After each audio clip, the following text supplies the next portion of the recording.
Good morning, good evening, good afternoon, everybody. Welcome back to another live edition of Mafia Roundtable.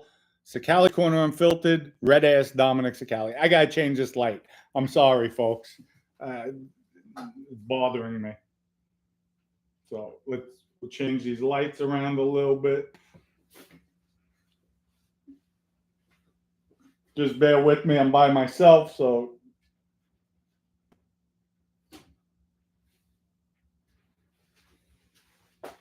Now I'm green.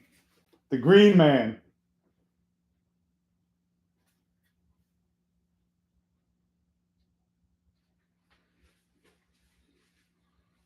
Okay. We'll just tone it down a little bit.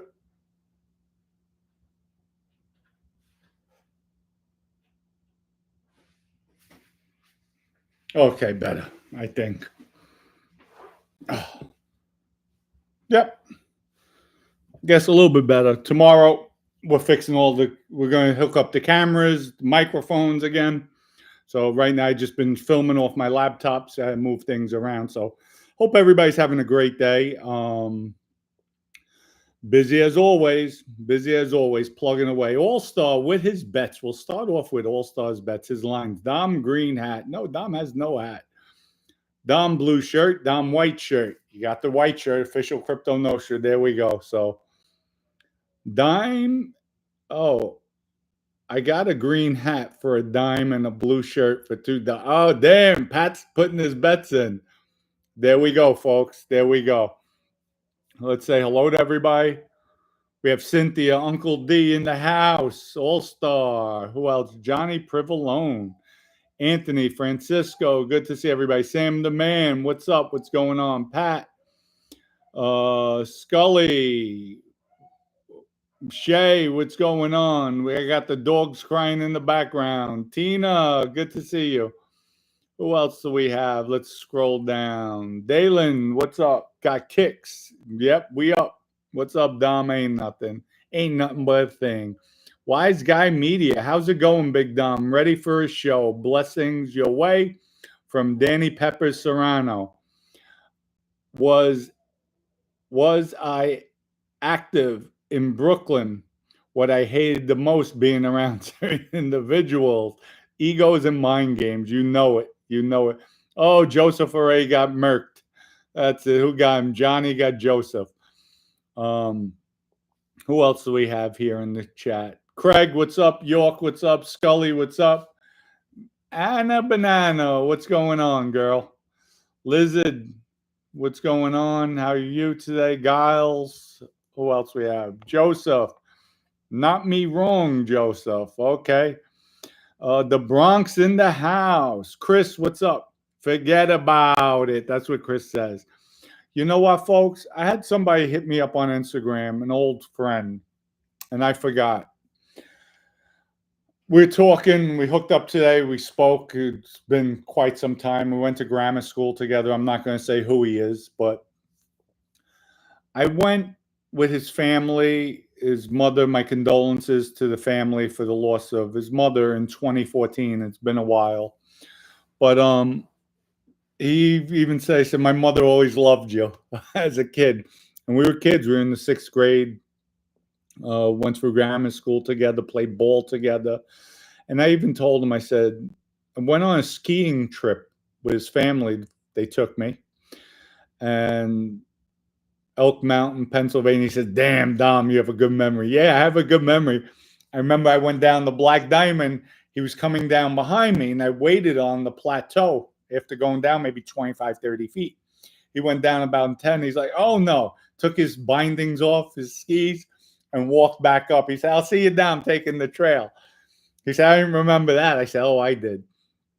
But he always told me, he says, Dom, you were always, and I forgot this one. He says, you were always loyal. You were always good. Yeah, I was hot-headed. I was quick to go off. And I forgot about this. We were playing softball, and somebody on the opposing team did something to him, pushed him, hit him wrong. And right away, I'm sticking up for him. He's my friend, one of my best friends at that time, you know, your kids. And he reminded me, and he wanted to come because I was looking to fight the kid. And his mother came to pick him up. So she was there. Of course, the mother's going to say, no, you're coming home. And so she took him home. He said, no, I have to go with them. He's getting into a fight because of me. And says, no, you're going home. Dominic, you need to go home. And I wasn't listening. So I went to go fight the kid, and he wouldn't fight me. He said, I'll fight him. The kid Elio. We had another kid, Elio, Michael Elio. And Elio said, come on, I'll fight. And Elio whooped his butt. But long and short of it all, he remembered that. He says, I'll never forget that you stuck up for me. I said, of course, you're my boy. Like, I'm not going to let anybody do something to you. And that's just the way I was growing up. But it was nice. And I said, hey, the best time of my life that I remember was that ski trip as a kid. I had the most fun. Him and his brothers, the father, the friend who had the house in Pennsylvania. And we had a great, great time just skiing all day from morning to night for 3 days straight. It was great. It was really, really a nice time. And that was probably one of the best times of my life for memory purposes, when we were innocent. And thank you for that. Wish you the best. Shout out to you, your father, everybody. That's it. So with that said, I have to take a picture of this screenshot. Let's get that right, just to see something. Okay. So with that, we're going to talk today about the Mafia, what makes people tick. Now, it's funny. In the Mafia, everybody's different. Everybody has different aspirations. They conduct themselves differently. You have people that want to be in the life for protection. Protection meaning they want to feel important. They want to feel the strength because it's a brotherhood. Everybody's supposed to get one another's back. Everybody's supposed to stick together. And so that's one group. You have my thoughts on it. I could have cared less. To me, it didn't matter. And I took the advice from Jerry Salerno, who was one of Harlem's biggest drug dealers back in the 60s. Heroin, that was. He could have been made, didn't want it. He was his own man, stone cold killer, would kill you in a heartbeat. The guy was short in stature, but very, very dangerous, extremely dangerous. And Anthony Bouat knew him very well. He knew my family as well. And he said, Dom, a man's a man. You don't have to be made to get respect. And at the end of the day, even if a made guy disrespects me and tries taking my manhood, I'm going to do what I got to do and let the chips lie where they lie. Because at the end of the day, if you're right, you're right. And it just depends the way you speak. So I took a lot of thought to those words. And I was always confident with myself. I didn't need a pat on the back to be a tough guy. I just instinctively, and I wouldn't back up. Maybe it was because of the way I was brought up with Ernie, that he let me do whatever I wanted to do. I mean, I shot at people in the neighborhood. And as you're a kid, you're loose. You're loose with the guns. I mean, I unloaded on a guy, thought he was in the car. He wasn't in the car. Car was running, and I just blasted. I mean, and you just don't think. Stupid. Really stupid, because there could have been innocent people in the car. And all of a sudden, the guy's uncle comes down to speak to Ernie. And Ernie told him, tell your nephews to stay out of this neighborhood. So if he sees them, he's going to kill them or do whatever he wants to do. This is his neighborhood. So just tell them, there's nothing you could do here. He said, all right, I respect that. And I was like that with everything. Anytime I wanted to do something, I just did it. And that was it. So, maybe growing up that way gave me the air of confidence where, you know what, we'll leave it in the street. I could pull a trigger just as quick as somebody else. And that was my mentality. And then you have guys, and I brought up Ralphie Balsamo. just the wannabe. Wanted that button so bad. Folks, when you get straightened out, you're not allowed to go up to somebody. Now, if I'm straightened out and Joe Blow, I know, is straightened out, old timer, we were never introduced. I can't go up to him and say, hey, I'm made, I'm this. We have to be introduced properly. And if that doesn't happen, he has to treat me as if I'm a civilian because he doesn't know. Unless he saw the list, he feels I got straightened out. He could open up the door. Hey, did they take care of you? I would say yes. Okay. We'll see. We'll get properly introduced. Okay. And I'd leave it at that. If he doesn't say anything, I don't say anything. I didn't care. I didn't care about meeting people. It didn't bother me at all. But like with Ralphie, he's the type needed that for protection in himself, for him to validate who he is in the streets because he was a nobody. That I knew he was getting straightened out. We got the list. When he did get straightened out, and we're talking, and he's telling I'm with Anthony Donato. We're at a bar lounge in the Bronx, and he's saying we're just talking regular stuff. He says, "Yeah, guys, you're my brothers. You're my brother now." Okay, and am I related to you?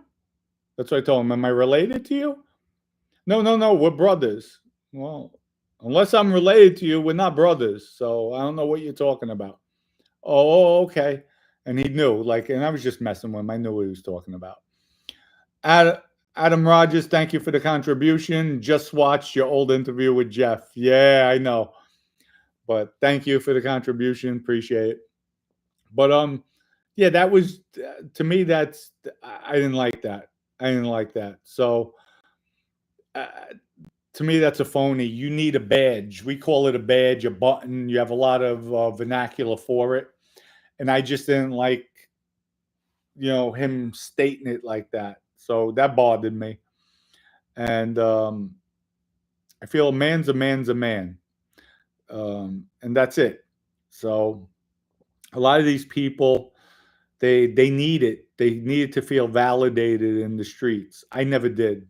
I came up as a drug dealer, a thug, a gangster, wouldn't take shit from anybody. And, I only had one outcome where I lost. That's when I had a gun put to my head. But other than that, you live and learn. You grow up, you mature.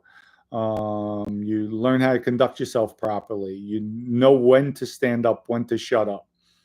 And that's it. If somebody challenges you, I go at them 10 times harder. And that's the way I was, always will be. So, excuse me. But the guys out there nowadays, I think they're paper gangsters, I'll call them. Not that I underestimate anybody. You know when somebody's serious. And I'll take a Joey Molino, for instance.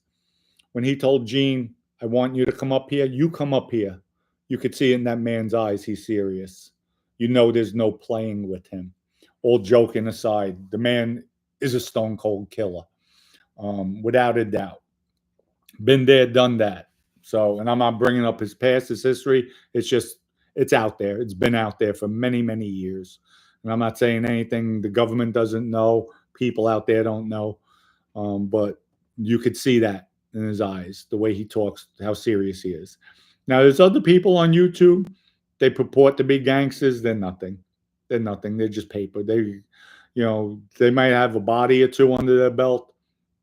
And the only reason why they walked behind somebody and popped them in the back of the head or lured them into an apartment, lured them into a house, killed them. That's easy. That's easy. But when you gangster up, you strap up, you don't care who's around, and you're waiting on people as a gangster, a thug, that's a gangster. That's a gangster. So we used to call them missions of God. Missions of God. When I was friends with Stephen DeLuca before the incident, we called them missions of God. My Stephen, Johnny Joe, Alley Boy, we called them mission. We're going on a mission of God. Okay, folks, let's go. Who has what? And that's it. We went. We did what we had to do. That's just the way it was. But in the streets nowadays, like I say, you got mostly paper gangsters. There's killers out there, but you don't talk about it. You just do it. And people would ask me, Dom, as I got older, I sh- I didn't say anything. I would be quiet. If I'm fuming, that I'm looking to do something, or I'm thinking about it, there's no talk coming out of me. There's not going to be banter back and forth. I walk away. I might say, "You got this. Have a good nice night," and then I'm coming back. I'm taking you, and that's just the way it was. Or if I know it's going to be an altercation, I'm swinging, and that's it. I'll get you in close, and I'm going to go to work. I'm going to leave you there, and that's just the way it was. But these guys now, what makes them tick, I have no idea. Really, they're all fighting for the same nickels on the street. They can't get out of their own way in the neighborhood. They want to dress the part. Maybe it's because Hollywood glamorized the mafia. And what glamorization is in the mafia, folks? Think about it. Think about it. I was in the life. It is a nice to be acknowledged. It's nice to be respected by men. It's nice to get all the accolades. Real nice. But at the end of the day, here's the results. Either rat, what I did, you're doing life in prison, what Vinny's doing, or you're dead. You get killed, like the Frank Santoros of the world. So one of three things happens. And where's their glamour in becoming a rat? There's no glamour what I did. And I'm going to go into, let me write this down.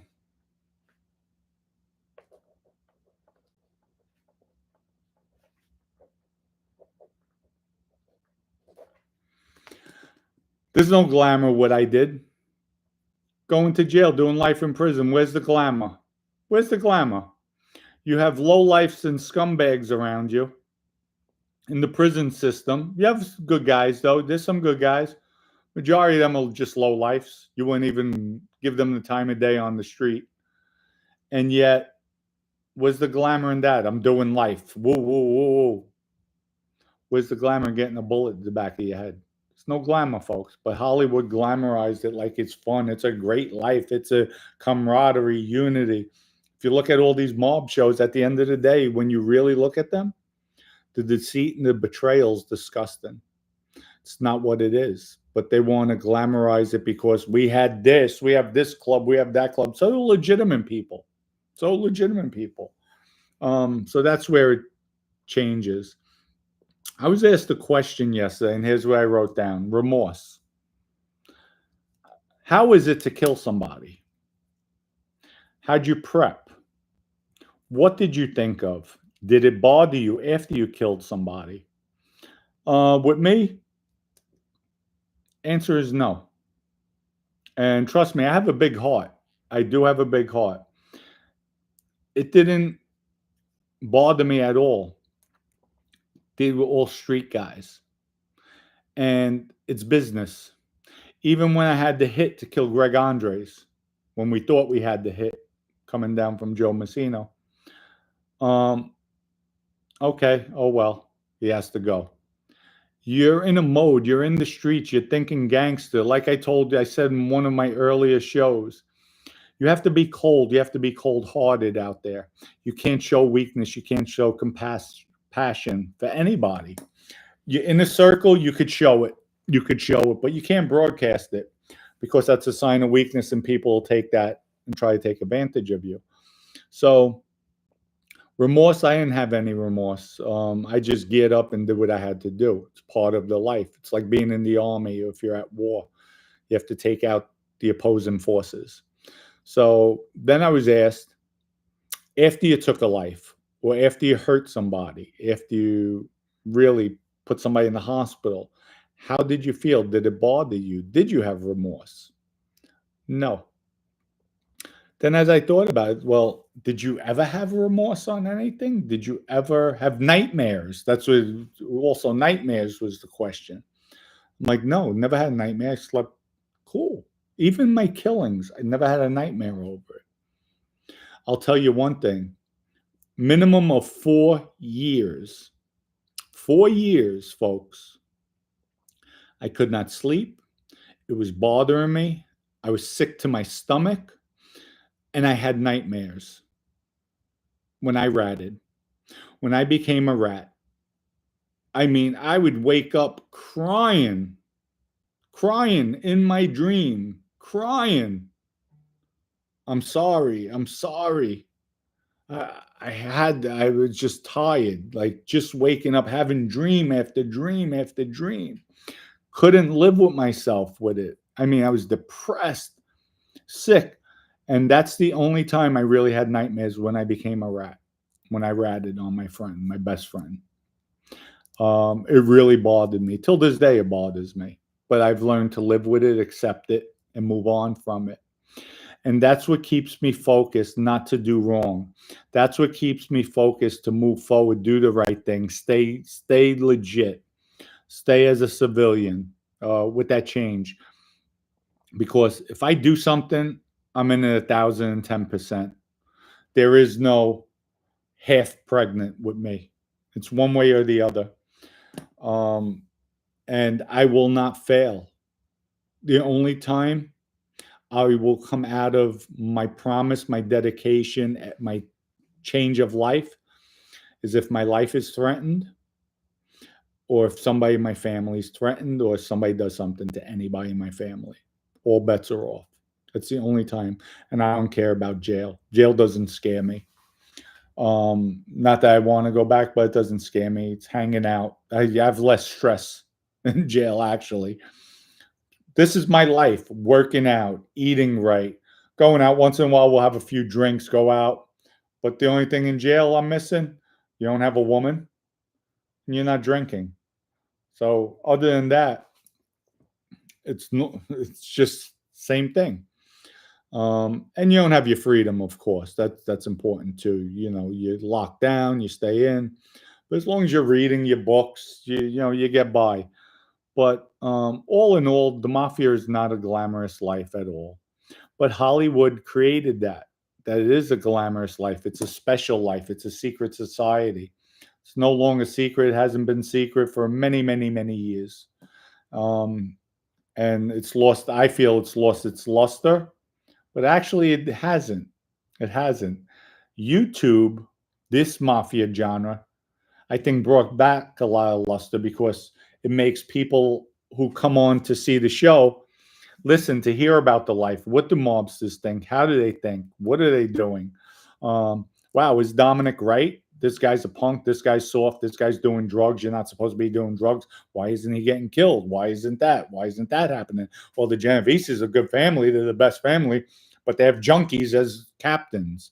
They have another captain who's soft as cotton candy, talks out of the side of his mouth.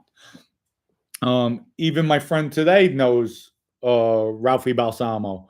And he said, "Oh, Dom, we made more fun of him at the games, because this kid would go to, I guess, softball game, baseball game, basketball game. He'd be there as a parent. They'd make fun of him. Look at this jerk, how he's dressed, how he's acting. What a joke. Just a joke." And even he said, "I don't even think he ever had a fight in his life." But it's just what makes people tick. I don't know. What made me tick was making money. Wanted the fast life, wanted the nice cars, the jewelry. I was under the pretenses that's where the girls come. And the girls do come with that. You have a lot of women out there that just for the money. They're with you because times are good. They want to be seen in, in my days, it was a Trans Am, it was a Cadillac, but nowadays, of course, they want to be seen in a Ferrari, a Porsche, a Bentley. Uh, it's prestigious. They want to go to the basketball game, sit courtside, go to the football game, sit on the 50-yard line, be on the field, walking in, people know you, all the gratifications you receive. And that's what draws the beautiful women. But at the end of the day, when the cuffs come on, I say the lifespan out of all the years I did in jail, speaking to people, it's anywhere from 3 to 4 years. That's when the wives break away, the girlfriends break away. And that's long. That's a long relationship. Very few, I would say maybe 5% of the wives, they stay with their husbands. They stick by them through the bid. But other than that, they leave. They leave because they were just with us for the money. And that's what it comes down to. And at the end of the day, where's their glamour in that? You're living a fake life all the way around. That's what the mafia is, a fake life. When you have your brother will put a bullet in the back of your head, because usually it's your brother that kills you, your best friend that walks you in. That's a legitimate life. That's an honorable life.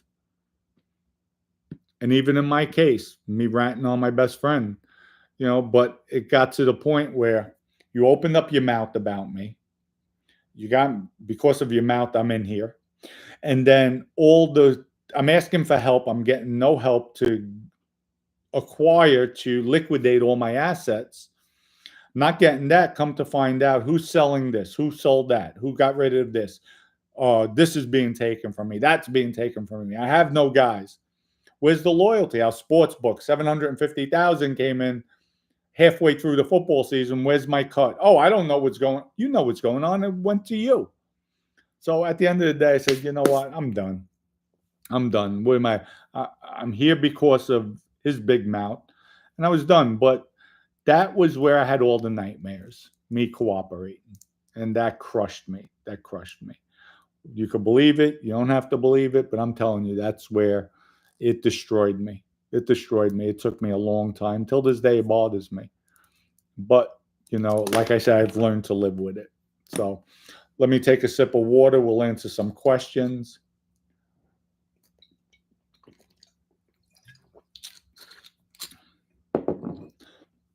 We have XXUPXXSTATEXX says 239 people hit the like button. It's free. Well, thank you, young lady. Can we put a name to all those letters so I don't have to say it when we come out? Shooting the dice. What's going on? Hey, Dom, are you missing Jeff? He does give you good ammunition. No, I got my sights on Scammy. Scammy the gremlin we got. So I'm good.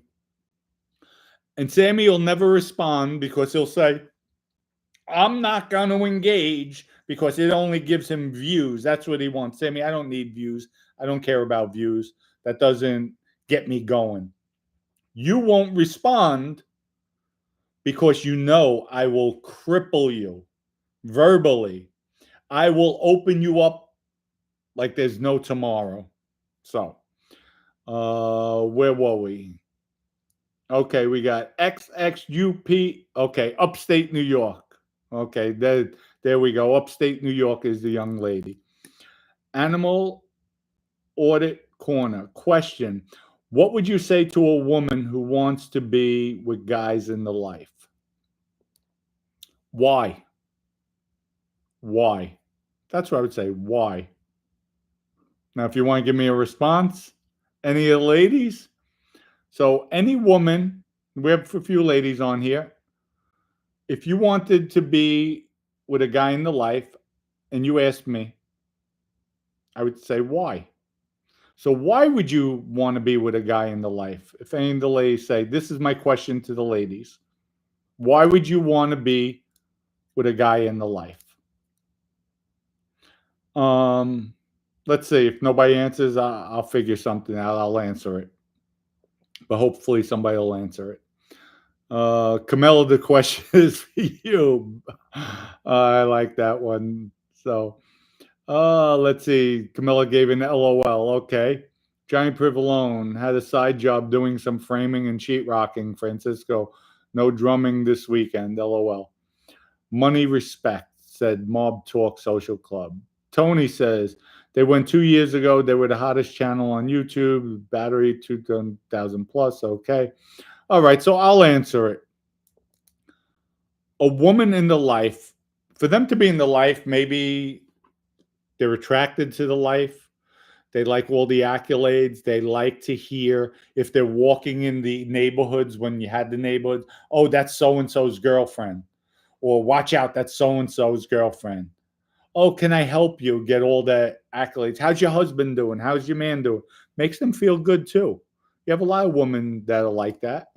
And then if they're with somebody who's earning money or thinking they're going up in the ranks, it's prestigious for them too. That's the only reason why I could see a woman in a life. Or, it's a childhood sweetheart. They fell in love with you. Okay, Camilla said nice cars, jewelry, and everyone loves a bad boy. All right, thank you, Camilla, for that.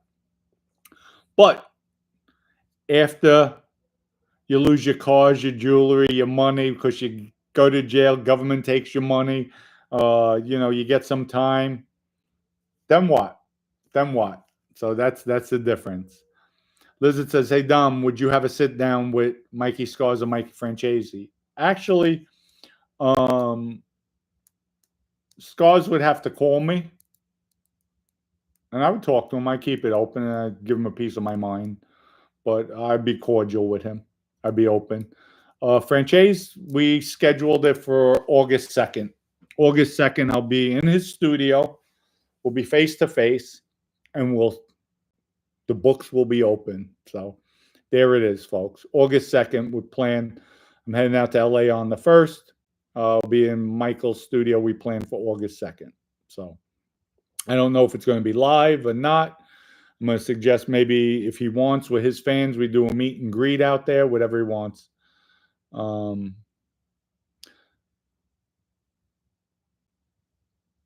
Tammy, do you feel I'm sorry, it's skipping on me. Do you feel the lives you've taken will affect where you go when you leave this life? Or do you feel you'll be okay and it doesn't matter? Good question. Well, I was brought up a Catholic. So, of course, you kill somebody, you go to hell. I definitely believe life after death. There is a spirit world, without a doubt. Do I believe? I don't know. I really don't know. I think they say in the Bible, if you repent, if you're truly sorry for your sins. But to me, it was like at war. So let me ask you something. When you're in the army and you kill the soldiers, you might have 10, 20, 30, 40, 50 kills. You're doing it. It's part of business. This was part of business in the streets. That's the way I look at it. Thank God, knock on wood, with me, there was no innocent civilians. Everybody who got hurt, harmed, they were in the life. They were just as dangerous, if not more dangerous than me. So I feel for the families. I feel for the mothers, the sisters, the brothers, the children, aunts, uncles, wives. I feel for them. Those are the people I feel for my victims. Not the victim himself, their family members. Those are the ones I have remorse for. And I apologize to them. But I look at it as a casualty of war. Will I go to heaven? I don't know. Is there a heaven? I feel there is an afterlife. That's one thing we don't know. I definitely believe in redemption, and I'm striving for that continuously. I'm not perfect, far from it. There's times I fall, but I always pick myself up and I try to better myself each time and advance and become a better person. So at the end of the day, if there is the God and there is hell and heaven and hell, then I'll deal with it. But I've asked for forgiveness for all my sins that I've done. It's just embedded in you. When you're a Catholic, it's bred into you. You have to ask for forgiveness. You have to go to confession. So we'll see. None of us know, but religion does give us stability. It gives us right from wrong. So we'll see. I do hope I do receive forgiveness. But if not, I'll deal with my consequences as they come. And that's it. East Side Kid Dom, you should have stayed with the West Side. Yeah. And I should have never got involved in crime. I should have never left school either. So, you're damned if you do, damned if you don't. So, Ryan Brown, thank you for the contribution. Dom, can an associate in the life clip a made guy? Absolutely. Absolutely. On the sneak. On the sneak. Or if it came down from the boss. If they want a made guy killed, like say somebody like Vinny, who's powerful, sharp, cunning. Joe Messina wanted him killed. And say he reached out to me before I got straightened out. Hey, Dom, I need you to kill Vinny. number one, that would have never have happened. I didn't like Joe. But say if it was Joey Gambini, for instance, said Joey Gambini was close to Joe Messino. Joe Messino said, listen, Joey, come here. I know you're close with Dominic and Vinny. Tell them you want to take them out one night. Or when you go out with them one night, I want you to kill Vinny. Bring a gun, shoot him. Or meet him at his house, page him, tell him you have to meet him, and then kill him. He trusts you. He will never suspect it. Joey will do it, but you're getting that order from the boss. So that's where it could be done. Without a boss's order, permission, no. You could do it on the sneak. If you get caught, you're going to get killed, without a doubt. He goes on to say, or is there a rule only a made guy could clip a made guy? So I think I just answered that. Also, did you hear about Scott Bernstein say Ronnie One Arm is still active? Scott Bernstein's the biggest BJ out there. I'm sorry. Now he's blowing up guys who are on supervised release, parole. He's not a rat. He's not a rat. So, people, it's just disgusting. But they want to put labels on us. We did it for reasons. Scott, why are you doing that? Why are you putting a label on a guy to get him jammed up? You don't know he's still active. How do you know, Scott? Well, Scott knows because he's from New York. He was a made guy. He has a lot of connections, a lot of resources. So he's just a piece of garbage in my book. Sorry about that, but that's just the way it is.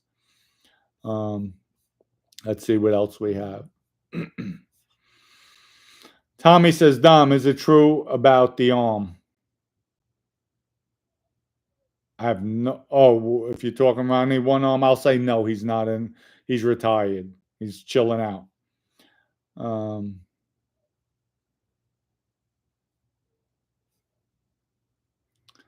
Denise, all you have to do is ask for true forgiveness. God knows your heart. You believe in Jesus, your Savior, and you'll go to heaven. I'm praying for you. God knows you're a good man. Thank you. I've asked for forgiveness. I did my penance while I was away in jail. Not out here too. And I'm leading by example. So I'm making a difference. I'm doing what I have to do.